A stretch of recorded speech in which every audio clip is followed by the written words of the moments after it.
अस्सलामुअलैकुम, welcome to SLR learning planet. Home schooling ये नहीं है कि आप अपने घर में स्कूल बना लें, चंद घंटे आप बच्चे को पढ़ाएं लिखाएं और यू आर डन।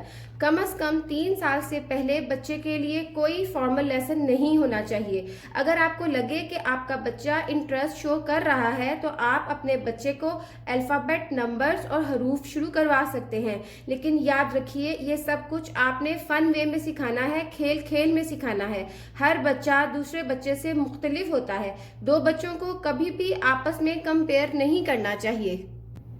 आज की इस वीडियो में मैं आपके साथ 3.5 साल से लेकर 4.5 साल तक के बच्चे को क्या पढ़ाना है वो शेयर करने लगी हूँ, जिसमें सबसे पहले हमारे पास प्री राइटिंग स्ट्रोक्स आ जाती हैं, जिसमें standing line, sleeping line, slanting line, C curve, inverted C curve, U curve और फिर इन्वर्टेड यू कर्व होते हैं। आमतौर पे 3 साल के बच्चे को प्री राइटिंग स्ट्रोक्स करवा दी जाती हैं। अगर आपके बच्चे ने प्री राइटिंग स्ट्रोक्स नहीं की हुई तो सबसे पहले आप 1 से 1.5 माह लगा के उसे प्री राइटिंग स्ट्रोक्स कवर करवाएं। अगर आपका बच्चा प्री राइटिंग स्ट्रोक्स पहले से कर चुका है तो आप उसको 1 हफ्ते में ये सब रिवाइज करवा कर आगे चल पड़े। इनको रिवाइज करवाने के लिए आप इस तरह की वर्कशीट्स का इस्तेमाल कर सकते हैं, जो मैंने ये हाथ से ड्रॉ की है। आप भी इसको हाथ से ड्रॉ कर सकते हैं बड़े आराम से। फिर आ जाता है हमारे पास कलरिंग एंड ड्राइंग। कलरिंग के लिए आप इस तरह की कलरिंग बुक्स ले लें छोटी छोटी, और उसमें बच्चे को क्रेयॉन्स दें, पेंसिल कलर्स दें, बच्चे को कलर करने के लिए कहें। इस तरह से आप रोजाना जो है वो उससे 1 पेज कलर करवा सकते हैं और 1 पेज प्री राइटिंग स्ट्रोक्स का शुरू में लिखवा सकते हैं। प्री राइटिंग स्ट्रोक्स के लिए आप इस तरह की जो है वो 4 लाइंस की कोई कॉपी ले लें और उसमें जो है वो बच्चे से डॉट्स लगा के दें और बच्चे को उस पर पेंसिल फेरने के लिए कहें। फिर साथ ही आप रोजाना 1 पेज पेंटिंग और 1 पेज कलरिंग ऐसे करवा सकते हैं बच्चे से शुरू में। फिर आ जाता है हमारे पास इंग्लिश में कैपिटल लेटर्स और स्मॉल लेटर्स एक साथ करवाए जाते हैं। कैपिटल लेटर्स को अल्फाबेट के नाम के साथ करवाया जाता है और स्मॉल लेटर को उसकी साउंड के साथ करवाया जाता है। राइटिंग के लिए आप इस तरह की जो है वो राइट एंड वाइट की बुक्स मिलती हैं। इस तरह की आप कोई भी बुक ले लें और इसमें ऑलरेडी मेंशन होता है कि कैसे ड्रॉ करना है। इसमें आप बच्चे की पहले फिंगर प्रैक्टिस करवाएं ताकि उसको पता लगे कि उसने ड्रॉ कैसे करना है, और उसके बाद उसको इस तरह का मार्कर दें ताकि बच्चा जो है वो खुद से इसको ड्रॉ करे। ये भी ट्रेसिंग के लिए बहुत अच्छी रहती है। जब बच्चे की ट्रेसिंग अच्छी हो जाए तो फिर आप उसको इस तरह की 4 लाइंस की कॉपी के ऊपर शिफ्ट करेंगे। 4 लाइंस की कॉपी में आप उसको कैपिटल ए से लेकर कैपिटल जी तक लिखवाएंगे। अब आपने बच्चे की वोकैबुलरी पर भी काम करना है आपको, और वोकैबुलरी आपने बच्चे को एक्टिविटी के जरिए करवानी है। मिसाल के तौर पर अगर आप बच्चे को एस करवा रहे हैं या पी करवा रहे हैं तो आप घर में मौजूद बच्चे के सारे टॉयज जो हैं वो इकट्ठे करें। वो तमाम टॉयज जो एस की साउंड से स्टार्ट होते हैं या पी की साउंड से स्टार्ट होते हैं, और बच्चे को कहें कि वो उन तमाम टॉयज को इनिशियल साउंड की बेसिस पर अलग-अलग करके रखे।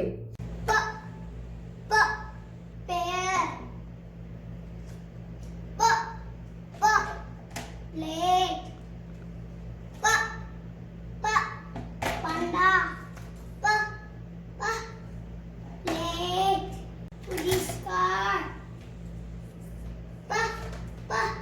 Polar bear.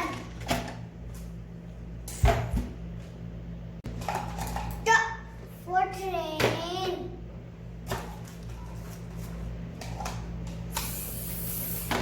Sandwich. For tomato. T for tiger. For spoon. P for pizza. For stove. KG में फोनिक्स पे भी बहुत जोर दिया जाता है। बच्चे के जब फोनिक्स अच्छे हो जाएं तो उसके बाद आप उसको वोवल और कॉन्सोनेंट्स की भी पहचान करवा सकते हैं। उसके बाद आपने उनको 2 लेटर वर्ड्स बताने हैं। 2 लेटर वर्ड्स भी आपने ब्लेंडिंग के साथ बताने हैं। और फिर आपने उनको 3 लेटर वर्ड्स पर लेकर जाना है। ब्लेंडिंग रीडिंग के लिए बहुत इंपॉर्टेंट है और किंडरगार्टन में रीडिंग पे बहुत जोर दिया जाता है। Mat, k, a, can, h, up, hop. Mat can hop, Sam, and act. Mat can up, hop. Sam can hop. Sam and Matt can hop. The end. फिर आ जाता है हमारे पास मैथ्स, और मैथ्स में आ जाते हैं नंबर्स। सबसे पहले आ जाता है नंबर आइडेंटिफिकेशन। नंबर आइडेंटिफिकेशन में आपने 1 से लेके 50 तक बच्चे को नंबर रिकग्निशन करवानी है। जब भी जो आप किसी भी फ्लैश कार्ड या बुक के थ्रू करवा सकते हैं, जब भी आप बच्चे को नंबर की पहचान करवा रहे हो तो साथ उसको उसकी वैल्यू भी बताएं, मतलब उसको 1 का मतलब बताएं। जैसे जब मोहम्मद छोटा था तो मैंने नंबर की वैल्यू बताने के लिए ये टॉय लिया था। जब भी मैं मोहम्मद को बताती थी कि ये 1 है तो मैं उसको बताती थी कि 1 का मतलब क्या है। 1 का मतलब है ये 1 बीट, 2 का मतलब है 2 बीट्स। तो मैं मोहम्मद को कहती थी 2 का मतलब है तो 2 के कितने बीट्स आपने इसके अंदर डालने हैं, तो वो उसमें बीट्स डालता जाता था। इससे बच्चे का कंसेप्ट क्लियर हो जाएगा कि नंबर की वैल्यू क्या होती है। उसके बाद आ जाता है हमारे पास ट्रेसिंग। ट्रेसिंग में आपने बच्चे को इस तरह की राइट एंड वाइट बुक पे सबसे पहले ट्रेसिंग करवानी है। आपने बच्चे को सबसे पहले फिंगर प्रैक्टिस करवानी है ताकि बच्चे को पता लगे कि उसने लिखना कैसे है। इसमें ऑलरेडी मेंशन होता है कि आपने कैसे अपनी फिंगर ट्रेस करनी है। 1 2 जब बच्चे की फिंगर प्रैक्टिस हो जाए तो आप उसे इस तरह का मार्कर दें और बच्चे को इसके ऊपर ट्रेस करने के लिए कहें। जब आपको लगे कि बच्चा सही से ट्रेसिंग करने लग पड़ा है तो उसको फ्री हैंड राइटिंग पे ले जाएं। फ्री हैंड राइटिंग के लिए आप इस तरह की 4 लाइंस वाली कॉपी ले सकते हैं और उसमें बच्चे को इस तरह से लिखवा सकते हैं। या फिर आप पाकिस्तान में मैथ्स के लिए बड़े खानों वाली कॉपी भी मिलती है, वो भी आप इस्तेमाल कर सकते हैं इसमें। उसके बाद आ जाती है हमारे पास काउंटिंग की एक्टिविटीज। 1 2 1 2 3 1 2 3 4 1 2 3 4 5 1 2 3 4 5 1 2 3 4 5 6 1 काउंटिंग एक्टिविटीज के बाद हमारे पास आ जाते हैं what comes before and after और मिसिंग नंबर्स। ये दोनों बच्चे काफी कंफ्यूज करते हैं, इसको भी आपने हमेशा एक्टिविटीज के जरिए ही करवाना है। Pick a card. 7. What comes after 7? Before 7? 1 2 3 4 5 6. And now there we go.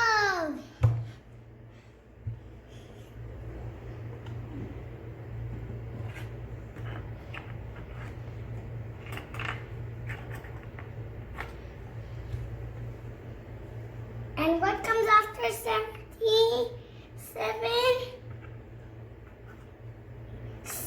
6 7 8 9 10. फिर आ जाता है हमारे पास count and match. Count and match के लिए आप इस तरह की कलरिंग पैड या कोई भी वर्कशीट के जरिए करवा सकते हैं। जो भी नंबर करवाएं उतने नंबर ऑफ ऑब्जेक्ट्स में बच्चे को कलर करने के लिए दें। अब जैसे ये चूज द करेक्ट नंबर है, इसमें बच्चे ने हॉर्स में कलर भी करना है और साथ ही उसने इसको टिक मार्क भी करना है। इस तरह की एक्टिविटीज आप काउंट एंड मैच में करवा सकते हैं। फिर आ जाता है हमारे पास कंप्लीट द पैटर्न। ये भी आपने प्रैक्टिकली ही करवाना है एक्टिविटीज के जरिए ताकि बच्चे का कंसेप्ट क्लियर हो।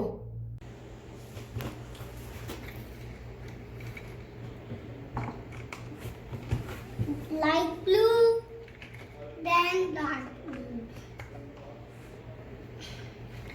Light blue, then dark blue. Light blue, dark blue, light blue, dark blue, light blue, dark blue, light फिर आ जाता है हमारे पास उर्दू। लोअर किंडरगार्टन में बच्चे को उर्दू शुरू करवा दी जाती है। पहले तमाम हरूफे तहज्जी की पहचान करवाई जाती है। पहचान करवाने के लिए आप इस तरह के फ्लैश कार्ड इस्तेमाल कर सकते हैं। आप साथ ही बच्चों को हरूफे तहज्जी के आवाज़ निकाल के भी बता सकते हैं। ज़ख़ीरा अल्फाज के लिए भी आप ये फ्लैश कार्ड इस्तेमाल कर सकते हैं। बच्चों की वोकेबलरी, उर्दू वोकेबलरी पर आपने बहुत काम करना है, ज़ख़ीरा अल्फाज पे। फिर उसके बाद आपने बच्चों की लिखाई पे भी काम करना है। लिखाई के लिए आप इसी तरह राइट एंड वाइट की जो है वो बुक ले लेंगे और बुक में पहले आप बच्चों को फिंगर प्रैक्टिस करवाएंगे और उसके बाद मार्कर से आप बच्चों को इसके ऊपर फेरने के लिए देंगे। जब आपको लगे कि बच्चे जो हैं वो अच्छे तरीके से उर्दू के हरूफे तहज्जी लिखने लग पड़े हैं तो फिर आप इनको जो है वो उर्दू की कॉपी पर लेके जाएंगे। उर्दू की कॉपी में आप इस तरह से प्रैक्टिस करवाएंगे पहले बच्चों को, जिसमें आप डॉट्स लगा के भी दे सकते हैं बच्चों को। और अगर आपको लगे कि बच्चा बगैर डॉट के लिखने के काबिल हो गया है तो आपने उसको इस तरह से एक एक डॉट लगा के देना है कि इस लाइन पे लिखना है। इस तरह से आपने उसको प्रैक्टिस करवानी है। बाद में आपने उसकी ज़ख़ीरा अल्फाज और इस तरह की एक्सरसाइजेस भी करवानी है कॉपी पे बना के। इस तरह से आप मैचिंग भी करवा सकते हैं बच्चों को। उनकी आवाज़, तस्वीरों को उनकी आवाज़ों से मिलाएं। फिर आपने खाली जगह पुर करवाएं। इस तरह के सारे छोटे छोटे काम इसमें शुरू हो जाते हैं। फिर आ जाता है हमारे पास छोटी अश्काल। छोटी अश्काल भी आप इस तरह से उर्दू की कॉपी में बहुत आराम से करवा सकते हैं। नज़में और कहानियाँ, ये तो साथ साथ ही चलता है। आप बच्चों को उर्दू की नज़में सुनाएं और कहानियाँ सुनाएं। इनसे बच्चों की वोकेबलरी बहुत इंक्रीज होती है।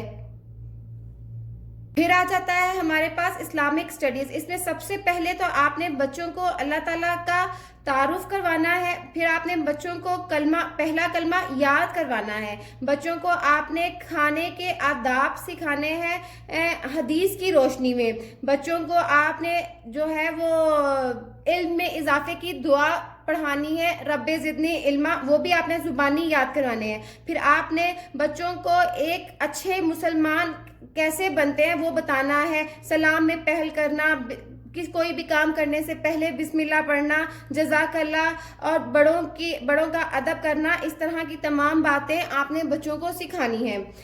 फिर आ जाता है हमारे पास stories of profit. Stories of profit के लिए बेतहाशा किताबें हैं। आप कोई भी ऑथेंटिक किताब ले लें और उस तरह से जो है वो बच्चों को बताएं। मैंने मोहम्मद के लिए ये स्टोरी बुक यूज़ की है और फिर मैं उसके लिए इस तरह की स्टोरी बुक्स लेके आई थी और ये हम अक्सर अभी भी पढ़ते हैं। ये हमारे पास इंग्लिश की हैं और ये हमारे पास उर्दू की हैं। आप बुक स्टोर से कोई भी इंग्लिश और उर्दू जो भी आपको लगता है आपका बच्चा आराम से जुबान को समझ लेता है उसकी किताबें लेके आएँ और बच्चे के साथ सीरत नबी से छोटे छोटे किस्से जो हैं वो पढ़ा करें। जनरल नॉलेज में सबसे पहले आता है माई सेल्फ। माई सेल्फ एक वास्ट टॉपिक है। सबसे पहले आप बच्चे को उसका अपना इंट्रोडक्शन देना सिखाएंगे, जिसमें आप बच्चे को सिखाएंगे कि उसने किसी को भी अपने बारे में क्या बताना है और वो कैसे बताएगा। इसको मैंने होम स्कूलिंग अ 3 ईयर ओल्ड की वीडियो में डिटेल से डिस्कस किया है, आप वहां से भी देख सकते हैं। मैं वीडियो का लिंक डिस्क्रिप्शन और आई कार्ड दोनों में ऐड कर दूंगी। फिर आ जाता है हमारे पास parts of body. Parts of body के लिए आप इस तरह की स्मॉल बुक्स मिलती हैं, आप इसके जरिए भी बच्चों को पढ़ा सकते हैं। इनमें काफ़ी डिटेल होती है और बच्चे इसको एंजॉय भी करते हैं। फिर आप बच्चों को उनकी पर्सनल हाइजीन के बारे में बताएं कि वो हाथ धोएं, खांसी आए या छींक आए तो अपने मुंह को कवर करें, दिन में 2 मरतबा ब्रश करें, अपने कपड़ों की सफाई का ख्याल रखें। ये सब आपने अपने होम स्कूल में करके दिखाना है। फिर बच्चों को सेंसेस के बारे में आपने बताना है। सेंसेस को भी आप एक्टिविटी के जरिए बताएंगे। इसके बाद आप बच्चों को माई स्कूल में बताएंगे। अगर आप घर में पढ़ा रहे हैं तो आप बच्चों को होम स्कूल के बारे में बताएंगे और बच्चों को आप ये कॉन्फिडेंस देंगे कि वो घर में पढ़ता है तो वो किसी से कम नहीं है। फिर आ जाता है ट्रांसपोर्टेशन। आप बच्चे को मीन्स ऑफ ट्रांसपोर्टेशन के बारे में बताएंगे कि कौन कौन से जरिए इस्तेमाल होते हैं ट्रांसपोर्टेशन के लिए, जिसमें एयर, लैंड और वाटर आ जाता है। आप बच्चे को बताएंगे कि लैंड में ट्रेवल करने के लिए हम क्या इस्तेमाल करते हैं, वाटर ट्रांसपोर्टेशन के लिए बोट इस्तेमाल होती है। इन सब को हमने एक एक्टिविटी के जरिए किया, जिसमें हमने घर में मौजूद ये तमाम टॉयज इकट्ठे किए और फिर इस एक्टिविटी में हमने एयर की ट्रांसपोर्टेशन अलहदा की, वाटर ट्रांसपोर्टेशन अलहदा की और लैंड ट्रांसपोर्टेशन अलहदा की। Helicopter flies in air. Jeep drives in land. Airplane flies in air. Car drives on land. Boat sails on water. Boat sails on water. Plane drives on air. Flies on air. Plane flies on air. Plane fly. This plane flies on water. Plane flies on air. Jeep car drives on land. Car drives on land. Motorbike also drives on. Car drives on land. फिर आ जाता है हमारे पास animals. इसमें आपने pet animals, farm animals, water animals, wild animals, ये सब आपने बच्चे को बताने हैं, लेकिन एक्टिविटी के जरिए में बताना है और फन वे में बताना है। फिर आ जाता है हमारे पास ऑक्यूपेशन और ऑपोजिट्स। ऑक्यूपेशन और ऑपोजिट्स करवाने के लिए आप इस तरह के फ्लैश कार्ड्स इस्तेमाल कर सकते हैं। अगर आपके पास इस तरह के फ्लैश कार्ड्स नहीं हैं तो आप इनको घर में भी बना सकते हैं।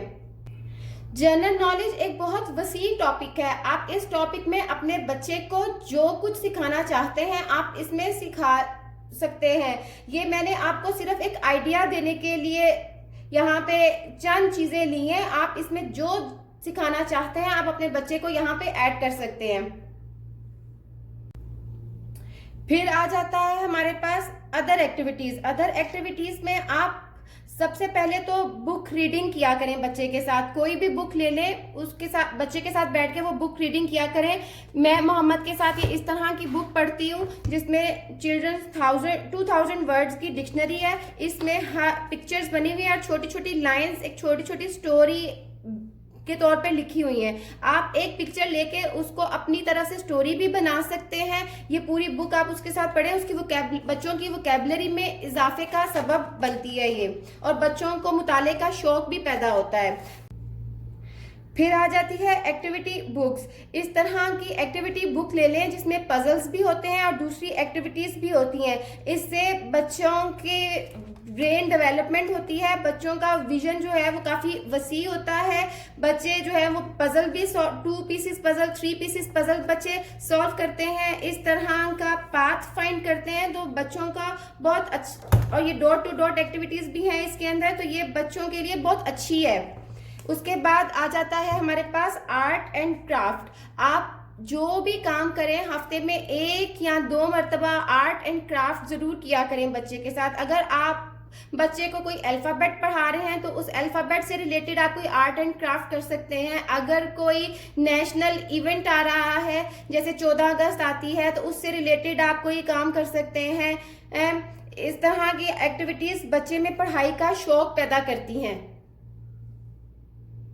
बच्चे को अपने साथ घर के कामों में शामिल करें। बच्चों के साथ मिलकर गार्डनिंग करें, रोटी पकाने में बच्चों को शामिल करें, बॉइल्ड एग पील करवाएं, बच्चों को सेंसरी प्ले करवाएं, पानी और रेत के साथ खेलने दें, बच्चों को कहानियां सुनाएं। कहानियां सुनाने से बच्चों का विजन वसी होता है और आगे चल के बच्चों की क्रिएटिव राइटिंग भी बहुत मजबूत होती है।